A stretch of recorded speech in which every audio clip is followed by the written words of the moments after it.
This video is brought to you by Squarespace. I have too many unpainted models, so today I'm going to use my half-painted Eldar army to show you my method for painting Warhammer. No matter what your level of experience, your skill level, or what army you play, you might find something useful in this approach. It's a simple process I've developed over 20 years in the hobby to quickly get great looking models that you're happy with ready for the table. Let's get to it.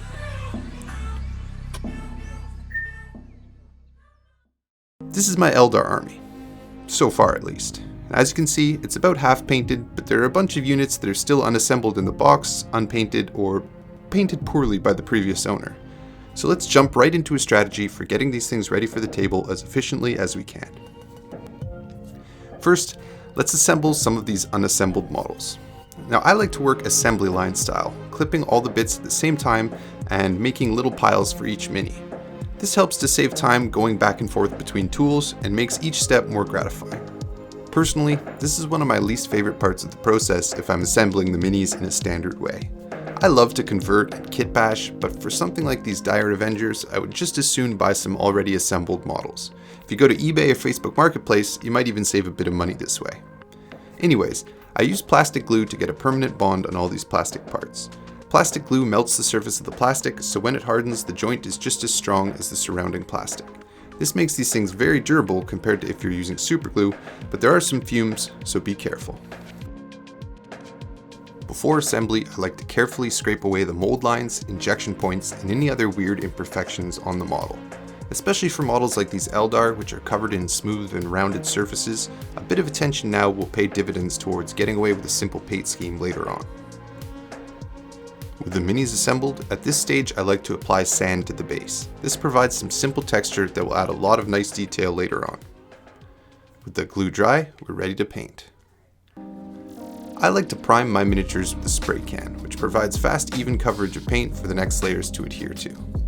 My preferred method of spray painting mini miniatures at once is to use a flat surface like a sheet of medium chipboard, then use sticky tack to attach the models in a spaced out formation. This will keep them in place as I spray them from multiple angles.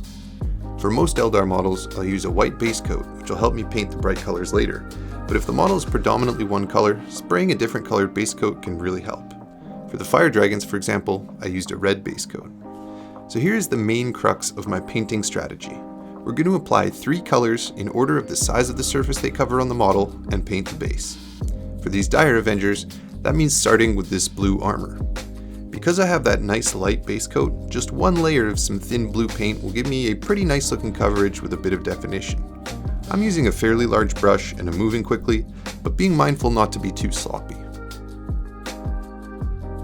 While that dries, I'm going to use some raw sienna craft paint to paint the sand on the base. This is going to imply a patch of red desert that will match some of the terrain that I commonly use and also act as a nice accent color to the blue armor. I like to use craft paints rather than miniature paints for bases, because if you're painting a whole army with the same scheme, it's helpful to have a cheap and plentiful source of that base color. If I want to make some matching terrain in the future, I can easily do that without breaking the bank. I paint the base rim with Craft Store Black as well. The next largest color block on the model is probably this hair crest on the helmet, so I paint that with some yellow contrast paint. Again, just one quick coat and I'm moving on. Next, with a fine detail brush, I pick out the black of the faceplate, being careful to paint neatly. Taking the time to control your brush in the focal areas of the model, such as the face, will elevate an otherwise simple paint job. With a slightly larger brush, I paint the gun black as well. And we're going to stop right there for a moment because we've already hit a major milestone.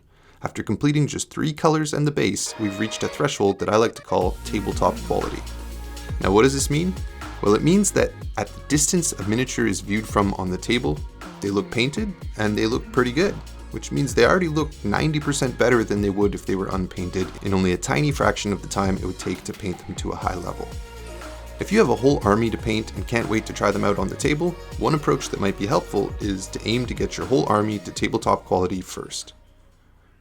Now before we move on to the next level techniques, let's take a moment to look at today's sponsor, Squarespace. Using Squarespace's tools, I've just started building a website that will be a hub for showcasing my work, linking to products I use, and selling my channel merch such as the new t-shirt designs that I've just launched. And so far the experience has been great. There are a bunch of stylish templates that are optimized for whatever device your audience is using, and it's really intuitive to customize it and add the features that you want. So head to squarespace.com/ericshobbyworkshop to save 10% off your first purchase of a website or domain using the code ericshobbyworkshop. Thanks to Squarespace for sponsoring this video. So as I've just shown, with only a sprayed on base coat, 3 colors, and the base, you can bring your models to an acceptable tabletop quality to get some games in. But it doesn't need to stop there. You can always come back and refine the paint job once the base coats are laid down. In fact, it's often more inviting when you sit down to paint to simply put some refinement and finishing touches on a model that already has 3 base coats, rather than starting a high-level paint job from scratch. So here's a variation of this method for when you want a slightly elevated look right off the bat. As I mentioned before, I primed my fire dragons red.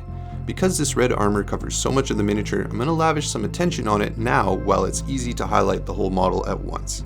To do this, I'm going to use a soft makeup brush, which are brilliant tools for dry brushing, and apply a heavy dry brush of Fire Dragon Bright to all the armor areas that will stay exposed. Finally, I do a light dry brush of Troll Slayer Orange, catching just the edges of the armor plates. Colors like bright yellow can throw a bit of a wrench in a speed painting scheme if you aren't painting over a white undercoat. I've found that using a pigment-dense ochre color like Averland Sunset to start, followed by a layer of bright yellow like Flash Gets Yellow, will provide a nice, bright, smooth yellow. And while that first coat dries, you can already move on to the next color. In this case, I'm painting the gun, tubes, and base rim black. Most of the time, 3 or 4 main colors will account for 95% of the surface area of the model. Therefore, improving the appearance of the largest colors is the most efficient way to make the whole model look better. Taking the time to add a second, brighter coat of yellow will pay dividends in the long run. It's important to remember that each additional step that you add will add a significant amount of time to the paint job, so sometimes it pays off to paint a test model or a single model to see if your paint scheme is easily replicable and how long it will take. If you literally time this process, it can help you get a realistic grasp on the time investment needed to complete your entire army. The third color I put on the fire dragons is gold, and you can see how much smaller of a surface I'm covering by the time I get to this third color. At this point, we've reached another variation of tabletop quality called Tabletop Quality Plus, or TTQ Plus.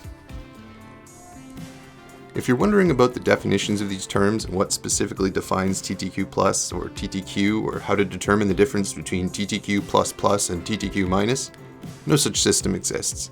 These are totally subjective terms, and it's a running joke with my brothers that we keep making more and more obscure terms. This is, for example, what I'm going to call TTQ plus Ash Epsilon. One of the reasons it's so subjective is that it's a moving target. As your skills improve, you may find that your speed painted minis are now better than your most determined high-level paint job from yesteryear. Never underestimate how much of miniature painting is a physical skill.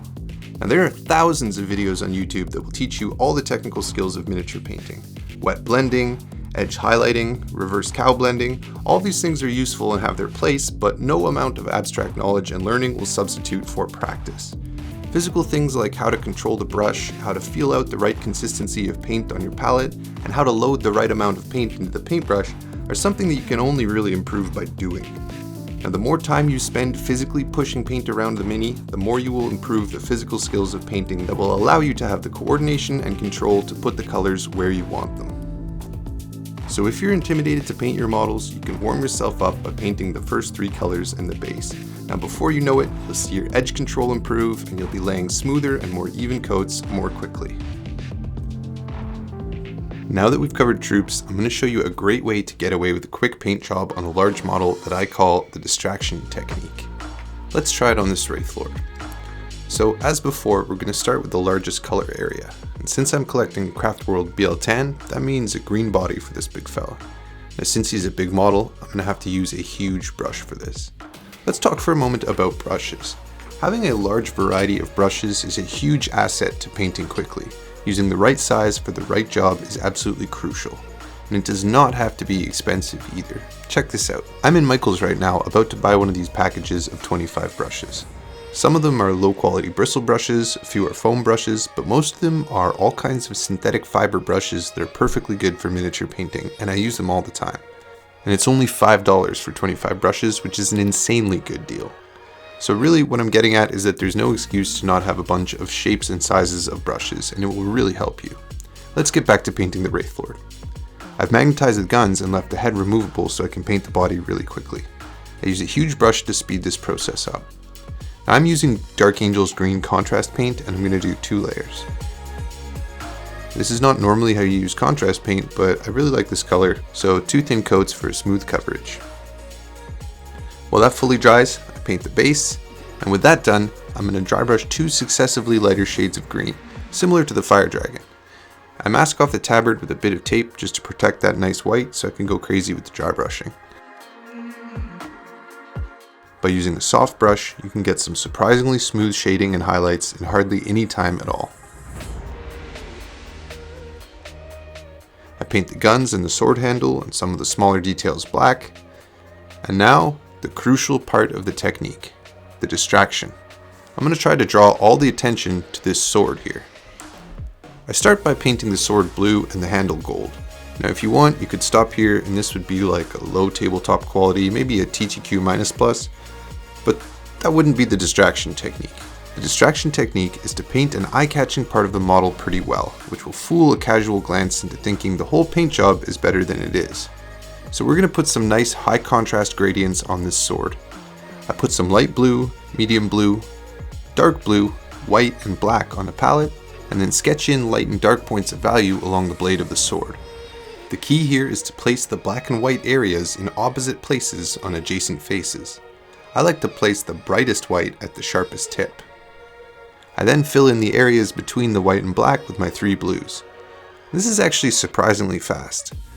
I'm not really blending anything, just getting my tones on there. Not having the blends be perfectly smooth will actually read as kind of a shimmering surface, which looks fine.